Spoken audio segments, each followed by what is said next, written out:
హల్లెలూయా. అందరికీ praise the lord. ఈ రోజున తిరిగి మీకు ఆత్మీయ ఆహారాన్ని అందించడానికి మీకు ఈ మాటలను తెలియజేస్తూ ఉన్నాను. ఏంటంటే, మీ ప్రార్థన విధానము మారాలి. మీ ప్రార్థనలో మార్పు రావాలి. ఎందుకంటే మీరు ప్రార్థన చేసేటప్పుడు మనం ఇంట్లో ప్రార్థన చేస్తూ ఉంటాం.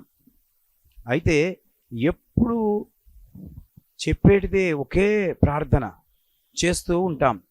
నా భర్త మారాలి, నా భార్య మారాలి, నా పిల్లలు బాగుండాలి,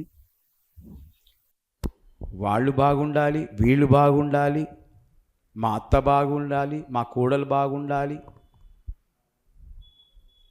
సరే, ఈ ప్రార్థన చేస్తారు. ఎన్నిసార్లు చేస్తారండి ఈ ప్రార్థన? అస్తమానం ఇదే ప్రార్థన చేస్తూ ఉంటారా? ప్రార్థనలో మార్పు రాదా? ఎవరికైనా ఒకరిని కూర్చునబెట్టి చెప్పిందే చెప్పండి, చెప్పిందే చెప్పండి, చెప్పిందే చెప్పండి. ఏం చేస్తారండి వాళ్ళు? విని విని విసుకొచ్చి మెల్లగా నీకు చెప్పకుండానే వెళ్ళిపోతారు.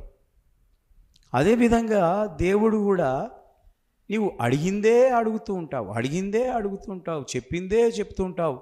మరి యేసుప్రభుల వారు కూడా ఏం చేస్తారు? మెల్లిగా వెళ్ళిపోతారు. కాబట్టి నీ ప్రార్థనలో మార్పు రావాలి అని అంటే నీవు ఇలా చేయాలి. ప్రార్థన ఎలా చేయాలి అని అంటే, మీరు ప్రార్థన చేసేటప్పుడు బైబిల్ ఈ విధంగా చెప్తుంది. మీరు అధికారుల కొరకు చేయండి, రాజుల కొరకు చేయండి, ప్రజల కొరకు చేయండి, మీ ఇరుగు పొరుగు వారి కొరకు చేయండి. అప్పుడు మీకు నెమ్మది కలుగుతుంది. హల్లెలూయా. మీకు నెమ్మది కలగాలి అంటే మీరు నేను చెప్పిన విధంగా మరి అధికారుల కొరకు చేయాలి, రాజుల కొరకు చేయాలి, చుట్టుముట్టున్న ప్రజల కొరకు మీరు చెయ్యాలి. అప్పుడు మీకు సమాధానము, శాంతి, నెమ్మది దేవుడు మీకు అనుగ్రహిస్తాడు.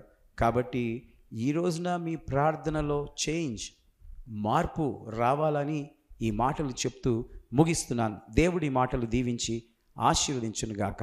May God bless you.